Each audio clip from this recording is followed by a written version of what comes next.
Hi guys, welcome to the channel. This is What If Goku Was in Fairy Tale. Before we start, remember to like and subscribe to help the channel. Also check the description for the creator of the fanfic. Chapter 10. The hunt. The trip back to the Guildhall took the group a whole week. The fairies had been forced to flee from the angry guild masters before they were able to retrieve their magical vehicle, and with the trains all down to repair the damage that Eisenwald left in their wake, the mages had no choice but to walk the entire way back. Or in Happy's case, fly. It didn't help that the towns they passed wouldn't lend them another vehicle. Apparently the Magical Vehicle Union had a clause allowing them to refuse lending transport to fairies due to the inevitably poor shape it would be returned in. If they wanted a vehicle, they'd have to pay for it up front. By the time Magnolia came into sight, only Makarov, Goku and Erza were still going strong. Gray was covered in sunburns, having lost his shirt on the first day. His skin had turned a shade of red to rival cancers, and he cursed himself for leaving Baba's necklace at home.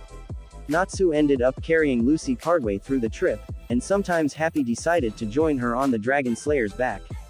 At first Natsu had just accepted it as some weight training, but as the sun began to sink beneath the horizon, all three ended up inside of Lucis' clock spirit, Horologium, which was happily trudging along while the three rested.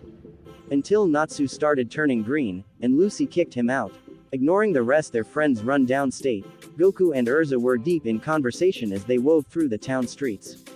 I've been meaning to tell you Erza, I had another one of those weird dreams. You know, those ones that show me a new technique, said Goku, grinning at his friend. Erza's eyes narrowed. I thought that we had agreed that you wouldn't try to learn those anymore after you accidentally blinded half the guild. It wasn't that bad, everyone was fine. Mira Jane couldn't see anything for 3 days, Elfman was terrified that his older sister might be permanently blind. Master had to put Kana in charge of the bar. All of the alcohol was gone by the end of the second day. Oh come on Erza, it wasn't that bad. Previous to that, you accidentally cut Master's favorite hat in half. I got him a new one though. Goku, how many of these dream techniques have you seen over the years? I don't know, a couple dozen. Alright, well of those 2 dozen, how many have you been able to actually master? And the Kamehameha doesn't count, you got to see it in person, you saw firsthand how it could be done in the real world. 2. Erza directed an accusatory glance at her spiky-haired friend, who had the decency to look sheepish. See, while we've seen proof that these techniques are real, that doesn't mean you should just try to use them.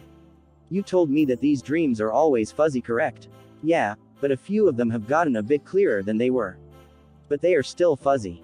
There is a reason that powerful mages and warriors learn from a master. A mage that is recklessly trying to master unknown powers is a danger to themselves and everyone around them.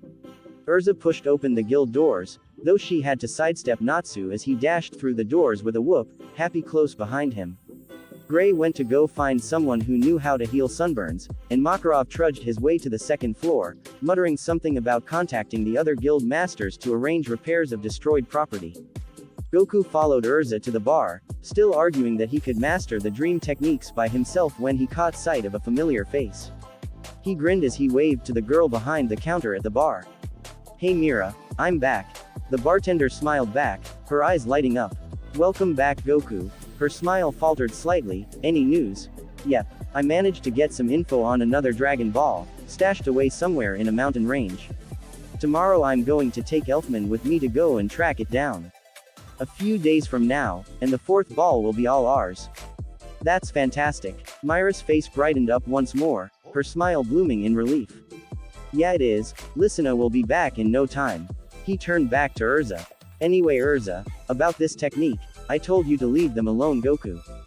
But Erza, he whined, this one was actually really clear, I could see everything. Erza raised an eyebrow in challenge, and Mira Jane leaned over the bar in interest.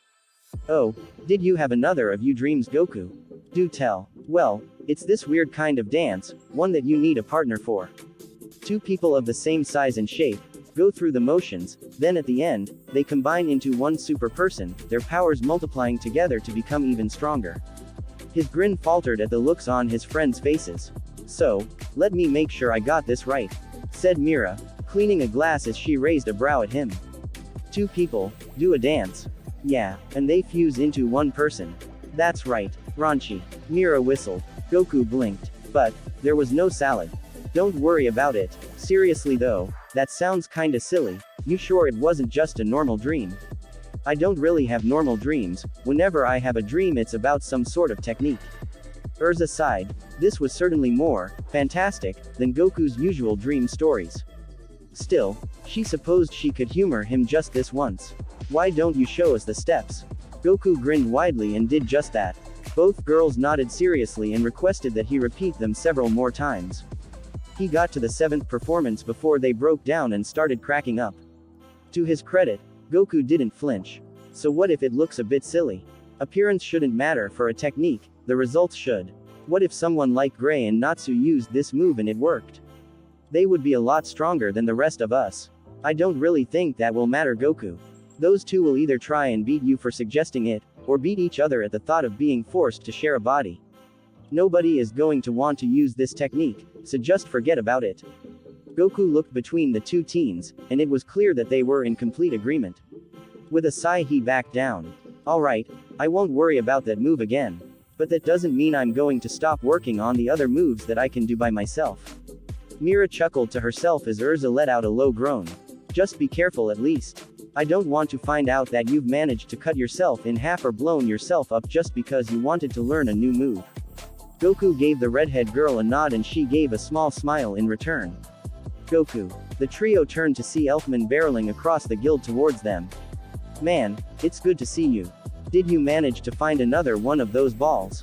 You promised to take me with you the next time you found one, remember? I know you are a man, so you'll keep your word. Don't worry, Elfman, we're heading out tomorrow. Elfman's brow furrowed and he opened his mouth, only for Goku to cut him off. Erza's fighting Natsu tomorrow morning. The confusion cleared from Elfman's face. He nodded gravely. I'm sure Natsu will take his beating like a man. Goku gave a great grin in response.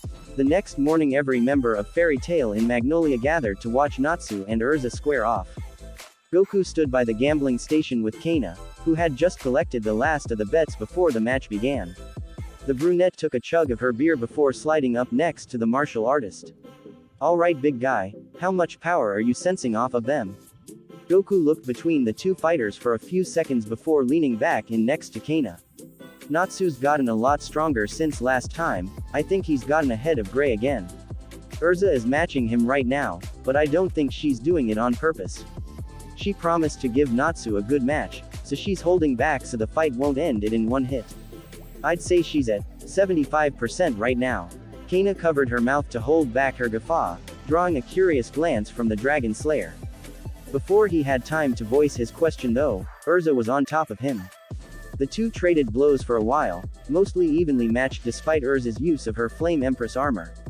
The Dragon Slayer was still immune to any fire she could use on him, while his own was still somewhat effective. Natsu's face was literally glowing with excitement as the battle raged on. He was completely ecstatic at how much better he was doing compared to previous fights with Erza. This was it, he could feel it. If he saw this fight through to the end, he would finally defeat Erza, provided nothing got in his way. He would finally stop. God damn it. Every member of Fairy Tail stopped what they were doing and slowly turned to face the frogman that had yelled out.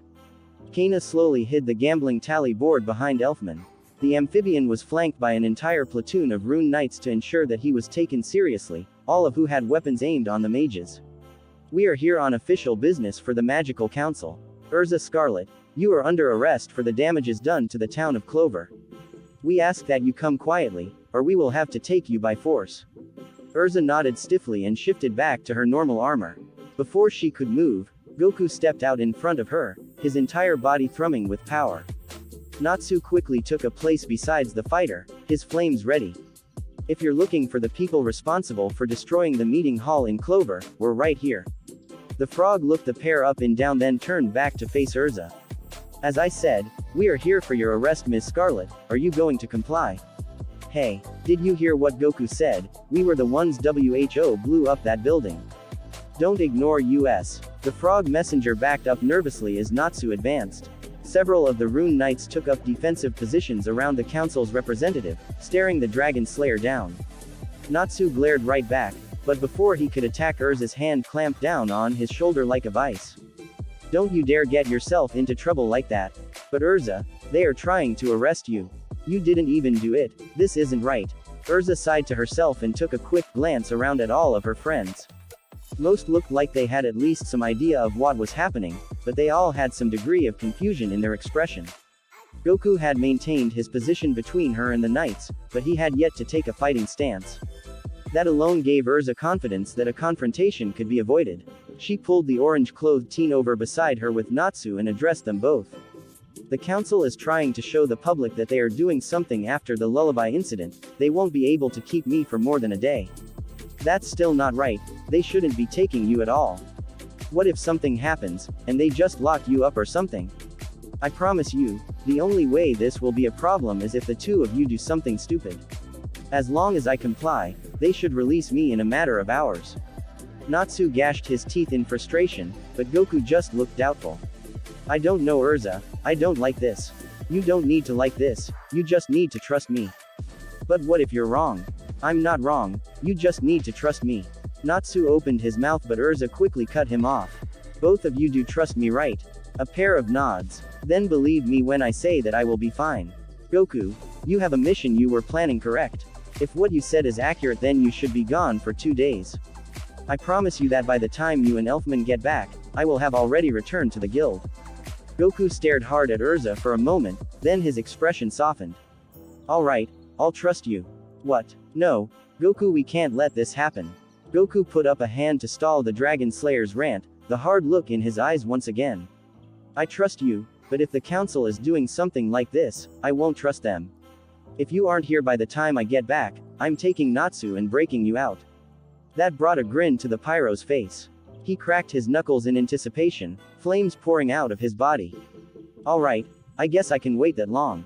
2 days, then we bust you out, no matter what. Erza looked between the pair and had to resist the urge to face palm. Some things never change. Alright, I guess that is the best I can get out of you. Erza turned and walked over towards the frog man, but then she paused. With a smirk on her face, she turned back towards the pair once more. Goku, why don't you take my place for the rest of the match?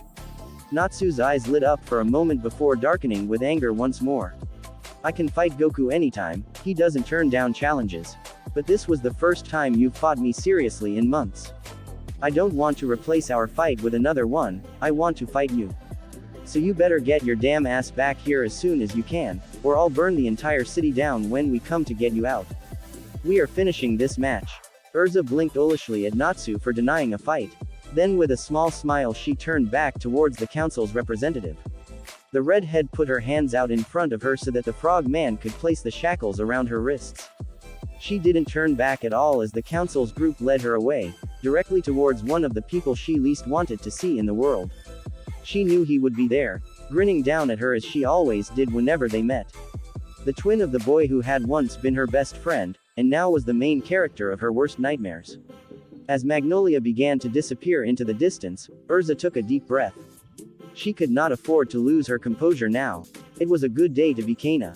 She had already made a boatload on the unexpected ending of Natsu and Erza's fight. She had managed to snag some beer from the unmanned counter when everyone was distracted by the frog guy, and now she had another running pool about how the incident with Erza's arrest would end up. If things played out the way she hoped they would, her rent would be set for the next month and she would have enough left over to pay for all of her drinks for a couple weeks before she would have to take up another job. She watched in amusement as Goku tried to get Levi to take his staff for safekeeping, while he and Elfman were gone. Finally, Goku just shoved the pole into the brunette's hands and bailed, dragging Elfman with him out of the building. Kana's hearty chuckles were drowned out by the regular rowdiness of the guild, however she did attract the attention of one other member. Hey, what are you laughing about? Kana looked up to see Fairy Tail's newest member standing nervously before her. The girl still looked slightly uncomfortable with the atmosphere, though nowhere near as bad as when Natsu had brought her to the guild hall the first time. Just Goku's antics. The guy hasn't stopped being entertaining since he first got here. Lucy looked over towards the door that Goku had just exited, leaving Levi holding onto his staff with a grumpy pout on her face, then back over at the Kana. I don't really know anything about Goku, I don't really remember reading about him in Sorcerer magazine. But that attack he used against Lullaby with Natsu, he must be really strong. Why isn't he more famous? Well, for one thing, Goku seems to have a real talent for not being in town whenever some reporter or writer come to talk to us. He also takes a lot of the more obscure jobs, like going to some remote village to wipe out a demon infestation or something. It's like he's trying to see as much of the country as possible, he's always traveling everywhere. Wait, I thought demon infestation missions were supposed to be really dangerous. Just how strong is he anyways? He is seriously strong. He's on the same level as Mirajane and Erza. He just passed his S-class trail on his first try about 4 months ago. Another S-class? How do they get so strong? Erza was on a completely different level from anyone that I've ever seen when she fought in the train station. Then Goku had that giant blue beam, and I haven't even met all of the other S-class mages here. It's kind of crazy. I can't say for sure about the rest of them, but Goku got so strong because he trains so hard, he's a bit nutty about it. Can't really complain though, I got a lot stronger when all was said and done. Lucy took an interest to that. After seeing all of the crazy things that the other mages she had befriended could do, she had to admit that she felt a bit outclassed. If Goku could help make her stronger, then maybe she should looking into that. You think he might be willing to help me? Help you? Hey, if there is one thing that Goku is always doing besides training, it is helping people. You see Mirajane over there. Kana pointed across the room towards the cheerful bartender who was patiently serving an agitated dragon slayer. She and her brother, they went through a pretty bad loss a few years ago. I won't go into details, it's not my story to tell, but it was pretty bad. They were both complete wrecks, and Goku managed to give them both hope again. Mira confided in me a while ago, the emotional strain of what happened were actually sapping her powers. Goku gave her some hope, and it kept her from sinking completely into the deep end. She not as strong as she was, but she could have ended up losing them altogether if he hadn't helped. I didn't even know something like that could happen to magical powers. It's pretty rare, it takes some real messed up emotions to do something like that. Like, for example, if I don't get another beer soon. Lucy looked confused for a moment before noticing Kana's now empty mug. She blushed slightly and reached out for the mug. I'll get you another if you want. Kana raised an eyebrow, but handed over her mug without complaint. True to her word, Lucy went right over to the bar and seconds later she was coming back, 3 new beers in her hands. Fairy Tail's resident alcoholic grinned as all 3 were set before her. It looks like she was gonna like this new girl. Thanks for watching the Power Pole Levy. Thanks, bye. Goku quickly dragged Elfman out of the building, ignoring Levy's yells after him. He didn't feel comfortable taking the pole on a mission right now. After he almost lost it against Aragorn, Goku shuddered, he didn't want to lose the only connection he still had to his grandpa. Still, it was in good hands, Levy would be careful with it, he just knew it. Seconds later they were in the air, the flying nimbus taking them out of sight from the guild in mere moments. Elfman sat cross-legged, frowning at his friend's back. Goku, running away from a girl is not manly. It's not manly at all. Oh come on, I just wanted her to watch my staff for me. It's not my fault that she didn't want to. A real man would have convinced her to help out instead of just dumping your gear on her and running. It'll be fine, Levy's too nice to hold a grudge. Elfman just shook his head as Goku chuckled. The muscular mage's attention was captured as Goku reached into his GI and pulled out a Dragon Ball, its 4 stars twinkling at Elfman with the light of hope. You remembered to bring Myris too, right? Elfman nodded. Reaching up to his neck, he pulled at the rope around his neck, revealing the orange orb. He always made sure that either he or Mira had it with them at all times. He held it up to Goku's, taking in the slight glow between the two. Why did I need to bring this? Isn't one enough? You see the glow, right? They glow when they get close to each other. We're going to find our 4th Dragon Ball the same way I found the 3rd one with Natsu. I thought that you two said that you found that one by accident. We did, but see how they are glowing. I figured out that they glow when they get close to one another. So now, whenever I'm not in the guild or training with someone, I fly all over the place with mine and checking to see if the ball glows. A couple of days ago the ball started glowing on the far side of the mountain range past Clover. Elfman's brow furrowed. I understand, but why didn't you just pick it up then? Our man's promise was that I would accompany you the next time you went hunting, but it sounds like this would just be a matter of fetching it. Hardly something that requires 2 men. I couldn't pin down where it was the Dragon Ball before, I think it was moving. It would start glowing and stop glowing when I was standing still, I couldn't get close enough to find it. Alright, so now with 2 Dragon Balls we can both track down whatever was running away from you, and teach it how a real man fights. Elfman nodded in approval, a well-reasoned and manly plan. Yep, we just have to pin it down and we'll get the Dragon Ball no problem. What could go wrong? Elfman's eyes bugged out. Damn it, Goku. A real man should know that it is unwise to tempt something as manly as fate. The sun had already set hours ago when the pair finally landed. They set up camp, tracked down some food, then slept. Although Elfman did claim that true men slept under the stars, so he scorned using the tent. Elfman eyed Goku as they set off. The martial artist was silent and wouldn't stop fidgeting. The takeover mage kept an eye on his friend but didn't say anything. He knew that Goku was worried about Erza, hell he understood better than most. If Mirajane had wound up in the same position, chances were that he wouldn't have shown the same restraint that Goku did, he would have just charged in and tried to free her. But Goku was taking his promise to not do anything like a man and sticking to it. By the late afternoon the pair noticed that the glow of the Dragon Ball were starting to glow brighter. Goku directed the Nimbus down, coming to a landed in the middle of a thick forest.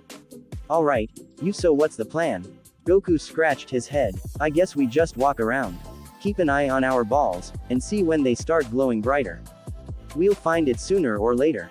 Walk around, find the thing with the ball, punch the thing in the face, take the ball. Clean, simple, and manly. I like it. And so they walked. Just like when Goku had come alone, the source of the light kept shifting. No matter how fast they were, what angle they took, how hard and long they searched, nothing they did could corner whoever had the Dragon Ball. After hours of rapid movement all throughout the forest, the pair finally came to a stop next to a large rock in the middle of a sun-dappled grove. Both were breathing heavily, and Elfman's shirt was stained with sweat.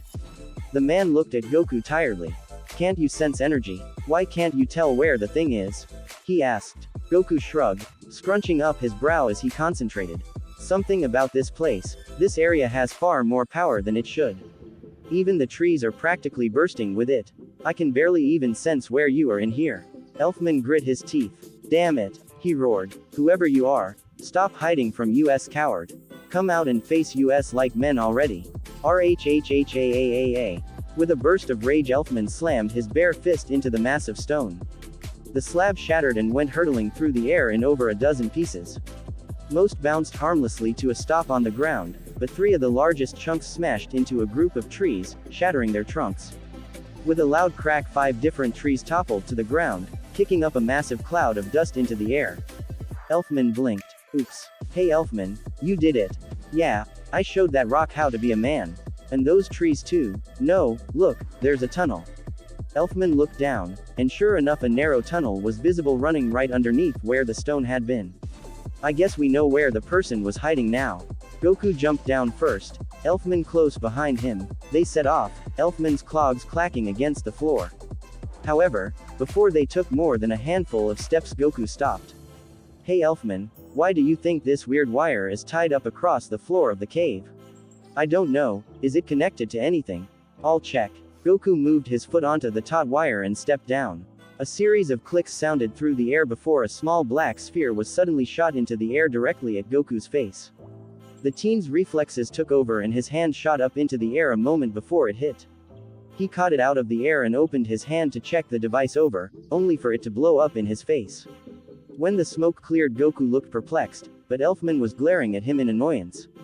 Goku. His tone was full of reproach. You did it wrong. Wait, what? Goku blinked. What did I do? You don't even know. Elfman shook his head and sighed. Come on, we need to find another one of those wires. The pair set off, wandering through several tunnels until Goku pulled his friend to a halt. Alright, here's another one. Now what? Step aside, it's time for Professor Elfman to teach you how to properly be a man. The bulky teen stepped up to the wire and stomped down on it, triggering the same clicking that Goku had moments before. Elfman quickly caught the sphere before it could hit him, much as Goku did, but he threw it behind him before it exploded and crossed his arms. A second later the device detonated, the takeover mage taking the blast across his back with even a flinch. There, now do you see how it's done? So you turned your back on the bomb. Very good. Elfman nodded. Why? Because real men don't look at explosions. Goku and Elfman had gone around exploring the tunnels, setting off every trap that they could find and making sure that they never look at whatever they triggered, until they both had the expression of manly nonchalance mastered. It was over 15 traps later before they finally remembered what they had been doing in the first place, and they set off to try and find the Dragon Ball once again. Their search went a lot faster this time. It was clear that whoever had been running from them before had likely been watching them from underground. The tunnels were littered with peepholes, all looking up towards the forest above them. Suddenly their progress was hindered by an unexpected obstacle. "That's a really big door." Goku whistled. "That's a man's door." Elfman nodded. It was solid steel, reinforced with several layers and locks. "I wonder how they got this down here," Goku asked, scratching his head. It looked slightly bigger than the tunnel itself. I don't know, I suppose we could ask them." "I'll knock. A door this manly needs a manly knock to match." Beast arm. Iron bull. A single punch sent the door rocketing backwards, crashing it into the wall on the far side of the room. The pair walked into a wide cavern with a low ceiling, with magical torches spread out along the walls. There were 3 more of the reinforced doors along the cavern, one taking up each of the walls. One half of the room was filled with a long table with over 4 dozen chairs lined up around it. Every single one of the chairs save 2 were full, an armed man or woman sitting in each and every one. The other side of the room was filled with treasure. Dozens upon dozens of chests and crates were spilling stolen goods onto the ground, with gold, silver, gems, and other treasures piled all the way to the roof of the cavern. Goku and Elfman ignored the riches though, as the people gathered around the table noticed their presence. "It's the intruders, get 'em!" Elfman and Goku smirked at one another, and with a pair of battle cries they charged. Elfman's metal arms shattered every weapon that it came in contact with, and downed every opponent in a single blow. Goku was weaving in and out of attackers almost faster than the thugs could even see. More than once he was able to trick his opponents into attacking each other, and the rest of the time he smashed them to the ground himself. In less than 2 minutes, every last one of the thugs had fallen. Neither of the fairies had taken a scratch. HMPH, I was hoping they would put up more of a fight. I wanted an equally manly opponent to square off with, not a bunch of chumps. Elfman grunted, crossing his arm and staring at the treasure pile. "Well, I guess now all we have to do is find the Dragon Ball in all of this, right Goku?" "I don't think it's in here." "What? Why not? The Dragon Balls are still getting brighter. Plus, I'm starting to pick up a pair of really high energy levels. I think you might be getting that fight you wanted." Elfman grinned in anticipation, and the door on the far end of the cavern slowly swung open. The first to enter was a woman, small and lithe as she bounced on her feet. Her wild pink hair was flying in every direction. The weirdest thing though, was probably the fact that she was wearing nothing but ribbons. They covered her chest, her legs, her arms, and her torso. And more importantly, they were wrapped around the Dragon Ball that was peeking out from behind some ribbons around the woman's neck. The second figure was more average, a tall lanky male with admittedly strikingly red hair, hanging around his face and giving the impression of blood running down his face. The 2 pairs of fighters squared off, glaring heatedly at their opponents. The scantily clad Pinkett spoke first. "So, you 2 dumbasses are the ones messing with Red and Ribbon's bandit army. Enter the dragon whenever Natsu joined. While a flamberge's size can easily cut a person in half, it is hardly efficient for prolonged combat," Erza explained, holding up the mentioned weapons for Goku's perusal. Most of the younger mages were spending a relaxing day in the guild. Erza was showing Goku the various weapons she had acquired from the local weapon shop. Levi was sitting nearby, slowly working her way through a dictionary, making note of the occasional word for future use. "Glitchy," she read, jotting down the word. "Could be useful against golems. Outright smashing them would be too difficult, but if I write this on them," she muttered to herself, completely oblivious to everything around her. Mira was sitting at the next table over, arms crossed and leaning back with a bored expression as she watched Erza go through her armory. Her siblings were off on a hike through the woods, which Mira had refused to go on. She better thing to do than watch birds tweet at each other, that's what she'd said anyway. Gray was crawling around the guild, under tables and behind counters in an effort to find his pants. Several of the older fairies, Macau and Wakaba, were snickering at him as he passed by, prompting him to launch a blast of ice at them. Macau just grinned, waving his hand to conjure purple fire, dissipating the ice. Wakaba twirled his pipe, smoke curling from his pipe to form a hand, It tapped Gray's shoulder to get his attention, and pointed upwards. Gray followed its finger and groaned as he saw his pants hanging from the ceiling. Erza put down the great sword, pointing at another weapon. A battle axe has similar problems. It is very hard for an opponent to block such a strike, but if I were to miss, it would leave me open for a counter-attack. Maybe, but come on Erza. Goku replied, hefting the flamberg off the table and brandishing above his head. You gotta admit they look pretty awesome. Erza considered this, eyeing Goku critically as he spun around, swinging the weapons above his head. She nodded. True, intimidation is a useful skill. But I do not wish to depend on it. Practicality and skill are much more dependable. Knowing when to use certain weapons is a key to victory. Mira Jane snorted, causing the knight to close her eyes as a vein bulged on her forehead. Do you have something to say? She growled, glaring at the smirking takeover mage. Well, now that you mention it, Mira drawled, leaning backwards and smiling at the knight's anger. I just wanna say, your collection of weapons is really impressive. Erza, really? Erza asked, raising an eyebrow in disbelief. Oh, absolutely. It's just impressive how far you've gone to compensate for your lack of skill. What did you say? Erza demanded, narrowing her eyes at the mocking girl. Oh, do your ears not work either? Mira sneered. I'm saying you have no talent, sword girl. That's it, tramp. You're going down. Erza roared, grabbing a sword and throwing herself forward. Myra's eyes glittered with glee. Bring it, tin can. Maybe you can bury me in your arsenal of inadequacy. Goku backed off as the two mages started brawling, quietly placing the sword back on the table. He crept away and sat next to Levi, sighing as he propped his head up with his hands. Levi glanced up just in time to Mira duck under Erza's slash and sweep the redhead's legs out from under her. Which one started at this time? Mira. I guess she's bored without her siblings around. Yeah, do you think we should try to stop them? Goku asked, watching as Mira picked up a table and chucks it at Erza.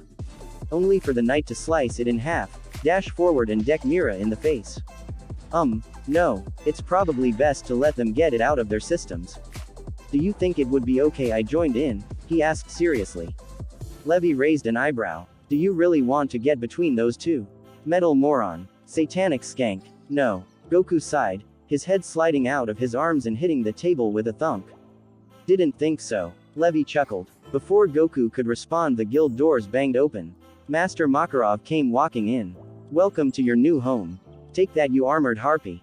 Mira roared, kicking Erza's sword out of her hand. The takeover mage grabbed the knight and spun her around, slinging her towards the entrance. Makarov only had time to close his eyes as the armored girl slammed into him, sending the midget master flying back to collide with a young boy who had entered behind him. The three went down in a tangle of limbs, curses, and for some reason, fire. Ouch. Get off me, damn it. The boy roared, trying to shove the two off him. As Goku began to walk over, Levi trailing behind him, it became apparent that the boy was the source of the fire. Fire was shooting out of his mouth as he tried to shove the other two off him, only for Erza to shove back angrily, keeping all of them on the ground. In the background, Mira had collapsed in a fit of laughter, completely unrepentant to the fact she had essentially assaulted her guild master. Goku went to help, grabbing Erza's arm and pulling her off the pile, helping her stand while Levi helped Makarov up, the master groaning about damn brats all the while. You alright? Goku asked. Fine. Erza replied, glaring back at Mira, who was still doubled over in a fit of laughter. Goku looked back at the new boy, who had already shoved himself to his feet and was making a valiant effort to glare at everybody at once. Are you alright? Goku asked, taking the opportunity to get a sense of him. The boy was slightly shorter than him, probably a few years younger too. But he also had a wiry frame, tight with muscles. He also had pink hair, which Goku thought was pretty cool, if a bit weird. The kid snorted, duh, it will take a lot more than that to hurt me. Hey old man. He turned towards Makarov, what's the deal? Why the hell was I attacked before I even got through the door?